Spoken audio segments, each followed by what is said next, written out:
Et toi sinon tu fais quoi dans la vie? Je suis créatrice de contenu depuis 1 an et demi. Créatrice de contenu, en gros je suis influenceuse. Mais non!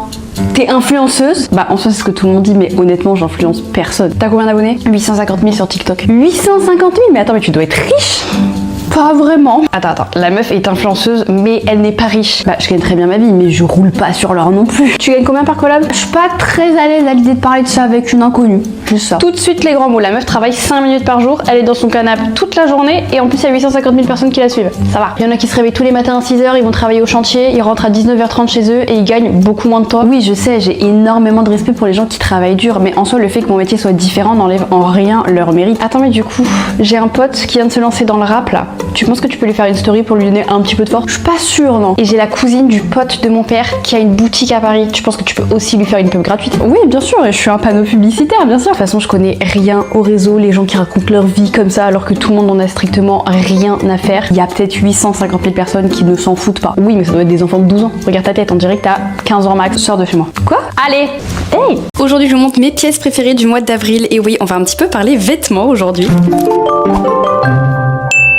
On va le faire en plusieurs catégories pour organiser un petit peu ce premier épisode et on commence évidemment par les pantalons. Niveau pantalon, ce mois-ci, je vous présente 3 pièces. On commence par ce premier jean qui vient de chez Casa Casti. Écoutez, celui-ci est à ma taille et je trouve que pour une fois, il descend parfaitement au niveau des jambes. Normalement, ils sont toujours trop longs et là, il est parfait. Évidemment, je vous mets absolument toutes les refs. Du coup, deuxième jean qui vient également de chez Casa Casti. Bon, c'est un peu pareil, il taille hyper bien, ça baille pas au niveau de la taille, il est pas trop long, mais celui-ci, il a les poches en avant. Pareil, un petit peu foncé à l'écran. Là, on dirait qu'il est noir, mais en vrai, il est vraiment un peu délavé, jean hyper foncé. Et dernière pièce au niveau des pantalons, c'est pas vraiment un pantalon, c'est une combi short, mais je trouve qu'elle est tellement belle qu'elle mérite d'être quand même dans une catégorie. On est sur une combinaison bleue comme ça avec un dos que je trouve magnifique. Bon, j'espère que le focus va bien se faire, mais le dos est vraiment très joli. Encore une fois, je pensais qu'elle allait être beaucoup trop grande et finalement avec vraiment une paire de talons, on est pile poil. Est-ce que vous comprenez pourquoi je voulais qu'elle soit dans une catégorie? Celle-ci, elle vient de chez Tamashop. Je vous mettrai un code promo pour tous les articles qui viennent de chez Tamashop. C'est cadeau, c'est pour vous. Maintenant, on passe à la catégorie haut. C'est une catégorie, il y a pas mal de choses. On est sur un magnifique chemisier qui vient aussi de chez Tamashop avec des petites broderies sur les manches. Je vous montre les manches comme ça de plus près. Au niveau du col, pareil, on a de la petite dentelle. Je trouve que ça, c'est parfait pour les styles où tu mets un petit jean pour rester décontracté, mais tu restes un petit peu sérieux avec une chemise comme ça. Je crois qu'elle est en lin, si je dis pas de bêtises. Deuxième coup de cœur au niveau des hauts, c'est ce petit pull rayé marron et beige crème. Je me rapproche un petit peu ici, on a les petits boutons et en fait, ça fait vraiment genre hyper décontracté. Limite, ça fait très skater en fait. Troisième coup de cœur qui n'a rien à voir avec le pull rayé juste avant. Là, on est vraiment sur un petit pull rose avec des petites fleurs. Je le trouve hyper printanier, hyper frais et celui-ci, il vient de chez Tamashop. Mon code promo toujours à l'écran. Ce pull, je le vois plus avec des cheveux ondulés comme j'ai là aujourd'hui et je trouve que c'est parfait. Et on finit les hauts avec cette petite chemise normalement que vous avez vue dans le house tour, si je dis pas de bêtises. Celle-ci, elle vient de chez Casa Casti. En fait, mes 4 pulls n'ont rien à voir les uns avec les autres. Avant dernière catégorie, là on a 3 pièces et c'est les vestes, les gilets, enfin les vestes et les gilets quoi. Celle-ci je la mets souvent en vidéo mais c'est vraiment mon favori depuis au moins 2-3 mois. Sur le devant on a une petite broderie avec écrit la vie est belle et en fait elle est toute en moumoute, elle est hyper confortable. C'est vraiment la veste que je mets absolument tous les matins quand j'amène Charlie chez Nounou. Bon ici on est plus sur un gilet qu'une veste mais pareil j'avais besoin de la mettre dans une catégorie, elle est super belle. Là je suis en train de la voir avec mon débardeur, je l'avais jamais mise mais elle est super mignonne. On est sur un petit gilet comme ça, il n'y a pas de fermeture, c'est vraiment un truc que tu mets au-dessus. Je dirais même que c'est un cardigan mais il manque les boutons, je ne sais pas. Et dernière veste, on m'a beaucoup demandé la ref, celle-ci vient pas de chez Tamashop, elle vient de chez Only si je dis pas de bêtises, je l'ai pris sur Spartoo. Je l'ai pris en M parce qu'il n'y avait pas de taille en dessous et finalement en M c'est parfait, je peux mettre un gros pull en dessous même s'il commence à faire chaud comme je l'ai dit genre 6 fois dans la vidéo. Dernière catégorie, on a 2 pièces et il s'agit de mes nouvelles chaussures. Au niveau de mes favoris dans cette catégorie, on va retrouver mes New Balance. Attendez, je vous fais le focus. J'ai trouvé une paire de New Balance comme ça sur Spartoo. Je les trouve très jolies. Bon, je ne suis pas très basket. Je pense que je dois mettre des baskets honnêtement une fois par semaine max parce que je suis tout le temps en talons. Mais il est vrai que le matin quand j'amène Charlie, je mets ma petite veste moumoute avec mes petits New Balance et je trouve que c'est super joli. Et dernière paire de chaussures, celle-ci c'est... Et c'est parti pour les cadeaux de Noël de Charlie. Elle a évidemment eu la cuisine que vous avez déjà vue le jour de Noël. Une coiffeuse en bois qu'une abonnée m'a offert. Bon là ça va être compliqué à comprendre mais elle a eu un seau Vaiana avec des jouets pour le bain à l'intérieur. Elle a eu les mêmes versions Toy Story mais j'ai évidemment perdu les rushs. Elle a eu un gros four comme ça, pâte à modeler et les petits accessoires qui allaient avec. Elle a eu beaucoup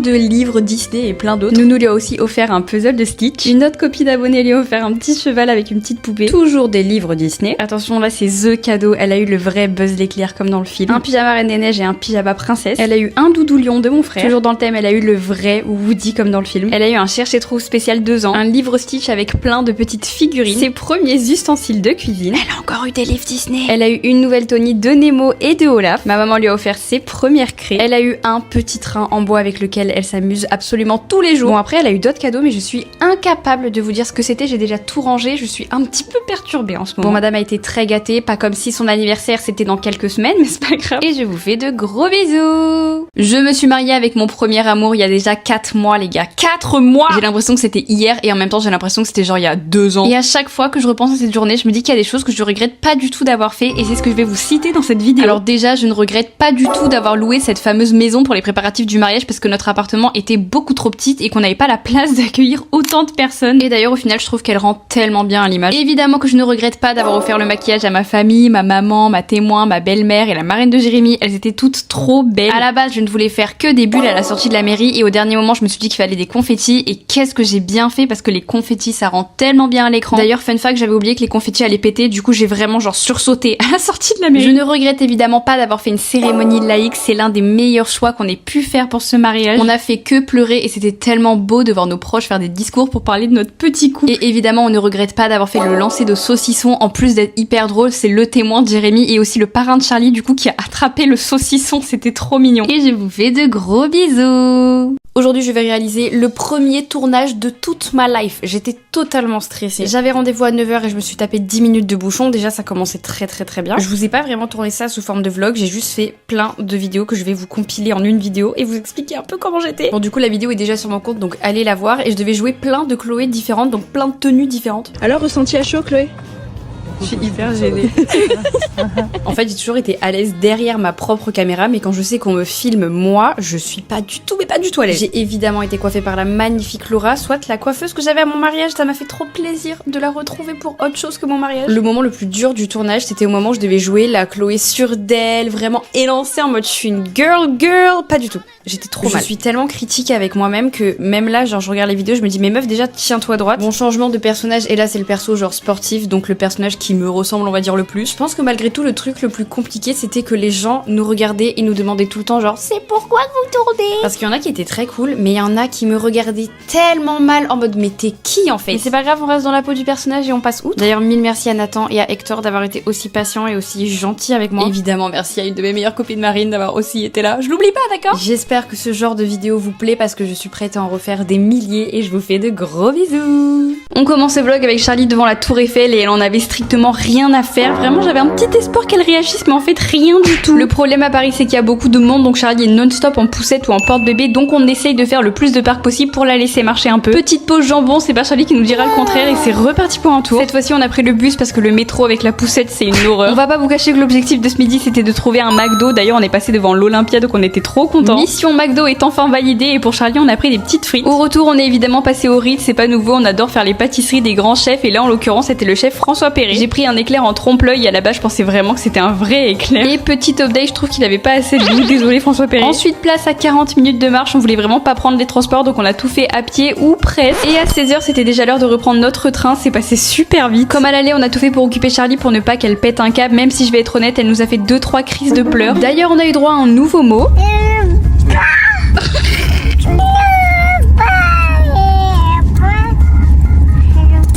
Bon ok on a compris, elle ne veut pas. Et je vous fais de gros bisous.